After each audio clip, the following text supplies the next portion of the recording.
District of Conservation is sponsored by the Committee for a Constructive Tomorrow, better known as CFACT. To learn more about our sponsor, head over to cfact.org. Thanks for listening to the program. At Sierra, discover top workout gear at incredible prices, which might lead to another discovery. Your headphones haven't been connected this whole time. Awkward. Discover top brands at unexpectedly low prices. Sierra, let's get moving. Hey, Atlanta. Apple is open for small business. That's right. We're here to make starting and running your business simpler. With privacy and security built in on all devices, it's easy for you to protect your customers' data. And if you need hardware or software support, you'll get advice from business experts at no cost whatsoever. So you can focus more on the soup du jour and less on, the other stuff. At Apple, we're open for your small business. Go to apple.com/small business or visit an Apple store to learn more. Welcome to District of Conservation. I'm your host, Gabriella Hoffman. This podcast offers a sober examination into all things hunting, fishing, shooting sports, energy, environment, and the public policy surrounding it. And this podcast also specializes in original interviews that you won't hear elsewhere. Here's what I have for you today. I have a roundup on 3 interesting stories. We're going to talk about AltNPS, the resistance group comprising of supposed National Park Service employees and what they're encouraging people to do who are holdover staffers. I will also talk about the collapse of Orsted, the offshore wind giant, and also the next Solyndra, a Mojave Desert solar project that is closing after 11 years since it was constructed. I'll unpack these stories as concisely and quickly as possible. AltNPS. What is AltNPS? A lot of people are circulating their content. I was getting their posts circulated through the algorithm onto my Facebook page. I've loosely seen them before. They're a very familiar kind of resistance figure. So I wanted to do some digging on them and what their complaints are, especially in wake of DOGE, which is the Department of Government Efficiency, looking into wasteful spending across the whole of government and the supposed federal freeze that is coming to different projects. And yes, it may temporarily affect some conservation projects, but conservation funding is largely not going to go away. Only those that are related to DEI and ESG and wasteful and detract from the mission statement, which is appropriate. But I know a lot of people are kind of fretting over these federal freezes and panicking. Let's wait and see what happens, but you're not going to see Pittman, Robertson, Dingell, Johnson, and actual critical funding go away. It's just the wasteful programs. That's a caveat I want to put out there. Let's go to AltNPS's website. Who are these people? It was a movement that began around the time of the inauguration of President Trump in January 2017. After Trump imposed restrictions on the communications of federal agencies, including NPS, unofficial, quote, rogue or alternative social media accounts emerged. These accounts, which included AltNPS, aimed to communicate scientific facts, environmental concerns, and information about climate change that they felt was being suppressed or underemphasized by the official channels. The AltNPS specifically emerged as a response to the Trump administration's temporary suspension of the NPS's Twitter account after it had retweeted images comparing the crowd size at Trump's inauguration to that of former President Barack Obama's. While it's important to note that AltNPS is not an official branch of National Park Service, it gained a significant following and served as a platform for discussion on environmental issues, climate change, and the importance of protecting national parks and public lands. I looked to see what some of their posts are as well. So recently they had posted things like, the first rule of Fight Club is you do not talk about the Fight Club. So they're sending out different signals in attempts to get National Park Service employees to resist, to not go along with the Trump administration. They did this before, so this is not a new entity. These type of tactics have existed.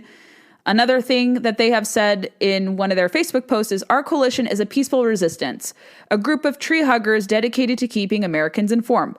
But outside of talking about National Park Service or conservation, they're also talking about USAID and some other things that really have nothing to do with the National Park Service. Not surprising, this is what these preservationist rewilders do.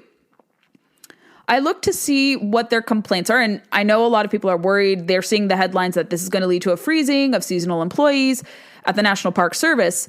And even places like Politico have said, hey, maybe you need to kind of clamp down the fears. And now we have Secretary Burgum, who is at the helm of the agency, which oversees National Park Service, Department of Interior.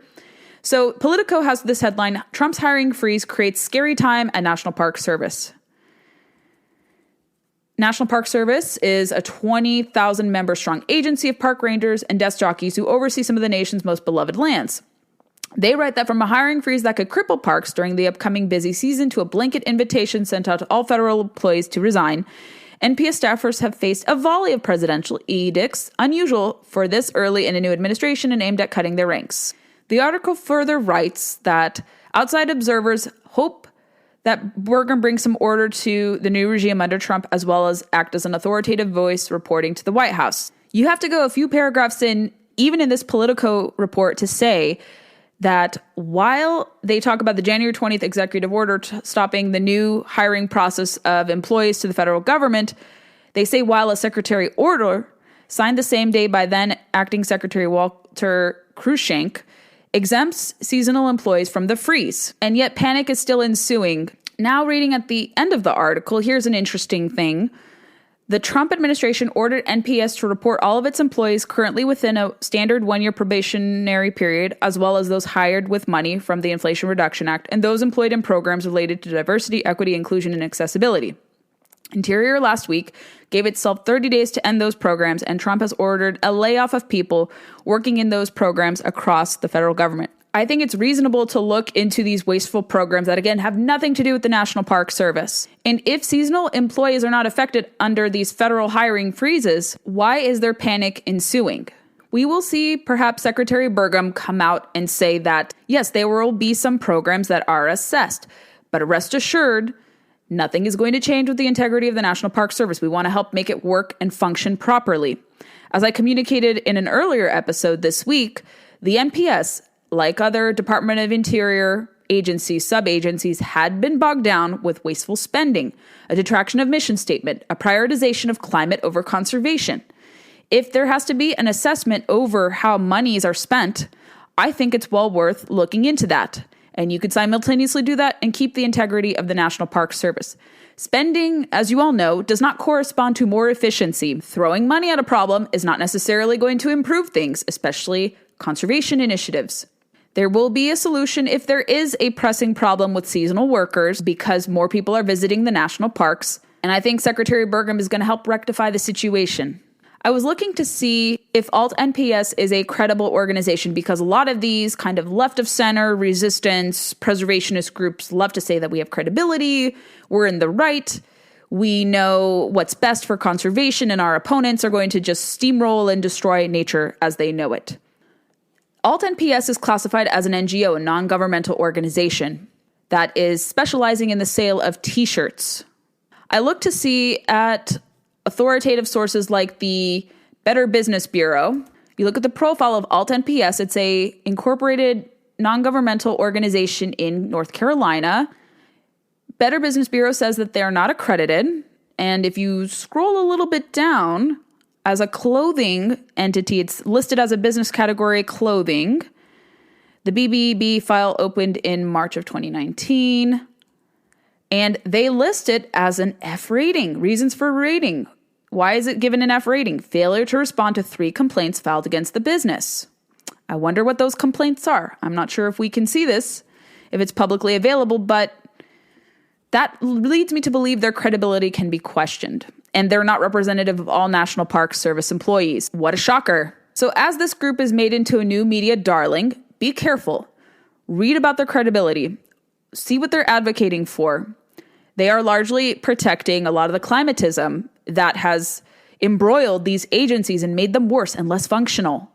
And they are fear-mongering about the National Park Service, which has been embroiled in a lot of controversy and a lot of problems. And again, President Biden, as I've articulated here on the show, his administration claims that they were stewarding national parks excellently. Why did they add a $9 billion backlog to the maintenance backlog when the Great American Outdoors Act says you have to address that issue? So I don't believe they were even responsible in stewarding national parks. I mean, they were very questionable and problematic with respect to conservation issues, lands issues. I was very critical. I'm still critical of them. But even in something as simple and as bipartisan and as well-liked as the National Park Service, they couldn't even get that agency under control with adding more to the backlog here. And again, the federal hiring freeze said that seasonal workers are exempted. You had to go a few paragraphs down, even in this Politico report, to see that yourself. It's a game of waiting and seeing. There's an interior secretary now. A lot of this is going to cool over. There's not going to be a selling of national parks. And this AltNPS group is definitely going to have their credibility questioned, because if I can just Google search and find that they have a very poor rating with the Better Business Bureau, what else are they concealing? Why have they received 3 complaints against their business operations? Might do some digging there. Let's talk next about the downfall of offshore and onshore wind. President Trump has issued executive orders to reassess permits and approval of onshore and offshore wind. It's a reasonable executive action because both offshore and onshore wind are intermittent. It's extremely expensive to shore up. Offshore wind electricity is perhaps the most expensive electricity generated in this country, even with subsidies. There's even a lot of environmental concerns, with even preservationist environmentalists raising these concerns with the ecological and environmental impacts of these big gargantuan structures that still rely on oil and gas to power. Why do they need so much land to operate at utility scale? And why do they only function for onshore wind 35% of the year, their capacity factor, meaning that they don't operate optimally for much of the year? And onshore wind, which optimally operates, if they're lucky, 45% of the year. Capacity factor, Department of Energy, you need this. It's very readily available. I will link to it if you want to know what these factors are. So you have this intermittent power, which requires a lot of land, a lot of ocean land too, that is being wholly subsidized by bills like the Inflation Reduction Act, Bipartisan Infrastructure Act, and all these other programs from the federal government. And even with these subsidies and assurances from the federal government, companies like Orsted, which is a Danish, formerly oil and gas company, now branded as an American-based wind company, how come these companies cannot maintain profit? Why are they having internal structuring and restructuring? Because they cannot compete in the market. It's very simple. And their technologies are not being well received by the public. The public has seen that offshore and onshore wind does not work. It's extremely expensive. It's intermittent power. And Orsted is not alone in this. You see a lot of shocks in the wind market, so to speak, with other companies and cancellations of projects. New Jersey's canceling a lot of offshore wind.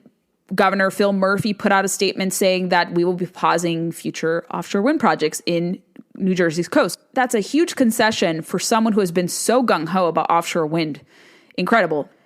I want to read for you Orsted's standing in the markets, because even with government subsidies, they can't even be kept afloat, basically, which is laughable for those of you who follow this bit. But for those who are still learning about this and seeing this, like, it's hard to comprehend that offshore wind and wind is not profitable. The markets are responding very negatively to this because the government had picked winners and losers, preferring artificially solar and wind. We'll talk about solar next. But this source, an industry source, was very interesting, kind of contextualizing why Orsted is in a really bad spot. And I want to help contextualize it for you all. Their CEO, Mads Nipper, stepped down from the organization and is going to be replaced by another person. This is from C-Suite Insider, which is a private sector blog. The leadership change comes as the Danish renewables giant faces mounting financial pressures, an 83% collapse in its share price since 2021, and growing challenges in the offshore wind industry. They cite struggles in supply chain, higher interest rates. We've talked about these factors before. There's also setbacks, of course, to the wind market, leading to project delays and significant impairment charges. The situation has been further complicated by U.S. President Donald Trump's suspension of federal offshore wind leasing as part of an environmental and economic review. So Nipper, who took over as CEO of Orsted in January 2021, has faced increasing scrutiny over his leadership as Orsted's financial losses have deepened. Orsted, originally an oil and gas company before its pivot to renewables, has seen its market value plummet from a peak of $94 billion in 2021 to $15 billion as of last Thursday's close. The downward mirrors a broader assessment of offshore wind investments worldwide as cost overruns and regulatory uncertainty dampen investor confidence. So no amount of federal slush funding can save offshore wind whatsoever. The same is also for solar, and you're going to see this happen with solar projects too, mark my words. Because wind is so tied to federal spending for barely existing, this was bound to happen. There was no market demand for wind projects. It was the Biden-Harris administration artificially propping up these projects, and now President Trump is course correcting with executive action, hopefully to be codified by Congress, that wind is not part of the equation to promote an energy policy of reliance, abundance, and security. Again, the capacity factor speaks for itself. Look at the environmental concerns, the downsides, trade-offs, onshore and offshore. It's not misinformation. It's readily out there on government websites. Which leads me to talk about this solar project that is on the verge of collapse. This seems like another Solyndra. I'd warned you listeners here that there are many more Solyndras. It's a 2011 solar project that collapsed, even with Department of Energy subsidies and many federally subsidized clean energy projects in the solar and wind category are similarly collapsing. Orsted projects are collapsing. This major solar wind project in the Mojave Desert is similarly collapsing. This is from the Associated Press. 11 years after a celebrated opening, massive solar plant faces a bleak future in the Mojave Desert. What was once the world's largest solar plant of its type appears headed for closure just 11 years after opening under pressure from cheaper green sources. Meanwhile, environmentalists continue to blame the Mojave Desert plant for killing thousands of birds and tortoises. The Ivanpah Solar Plant formally opened in 2014 on roughly 5 square miles of federal land near the California-Nevada border. Though it was hailed at the time as a breakthrough moment for clean energy, its power has been struggling to compete with cheaper solar technologies. The owner is Pacific Gas and Electric, which has been embroiled in a lot of controversy relating to wildfires, if you don't know that. Pacific Gas and Electric said in a statement it had agreed with owners NRG, Energy Inc., to terminate its contracts with the Ivanpah plant. If approved by regulators, the deal would lead to closing of 2 of the plant's 3 units starting in 2026. The contracts were expected to run through 2039. Let's read the statement from Pacific Gas and Electric. They're ending purchases from Ivanpah Solar Plant to save customers money.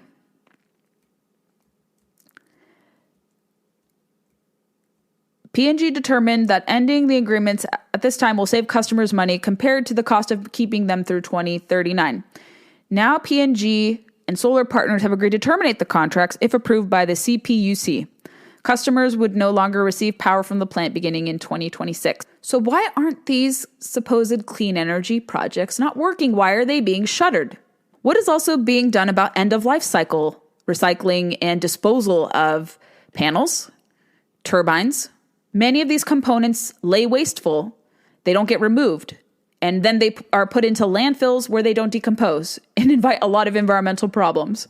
So when these projects go offline before their supposed peak has reached or their lifetime has been exhausted, well before the 15, 20 years that they're projected, a lot of these projects do not fulfill their cycle. They don't successfully work for 20 years. I have yet to see a clean energy project that has, with the exception of nuclear energy, which is a true clean energy source. Solar had a very bad 2024. A big conglomerate, SunPower, shuttered, which is the largest rooftop installer in the solar markets, due to China and others flooding the market, higher interest rates, supply chain demands, and also California was selling off solar power, not keeping it in the grid because they don't know how to do battery storage, or they don't know how to do storage, of clean energy either. So they're just sifting off that energy collected, that electricity collected, and it gets to waste. California has had a host of problems with solar. There are so many headlines I could point you to.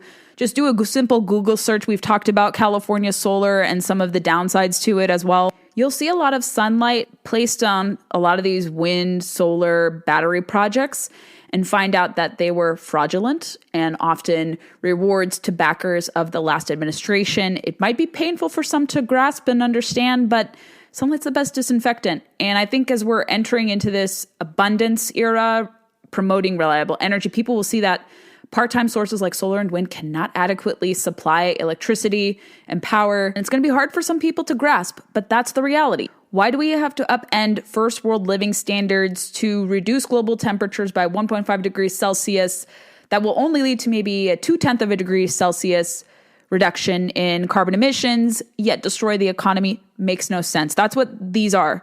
These are relics and remainders of the net zero agenda of President Trump's predecessor. Net zero does not work. There's going to be a net zero reckoning, not only here in the States. You're going to look to see this in Europe. Europe is wrestling very bigly about whether or not to keep their green directives, net zero directives, because they can't be fulfilled. It's costly. It also hurts disproportionately people in lower incomes when you have to force them to move away from supposed carbon-intensive lifestyles to alternatives, even if they don't have the basic means to do that. Nuclear is definitely the future, and it's going to be a great supplement to what we currently have. I would like to see geothermal scaled up a little bit more in areas where it's appropriate, and we'll see that. But if you care about clean energy and you want the market to reward innovation, nuclear is where that's going to be happening. We need certain frameworks restructured. We need certain governmental agencies governing nuclear to be redone, deregulated, and made more functional. And we will see that, I think, under the Trump administration with a bipartisan appetite too. Everyone wants nuclear. It's bound to happen. Geothermal too. So that's where you should place your efforts if you believe in clean energy. If you enjoyed this installment of District of Conservation, I would love to know your feedback. Send it my way.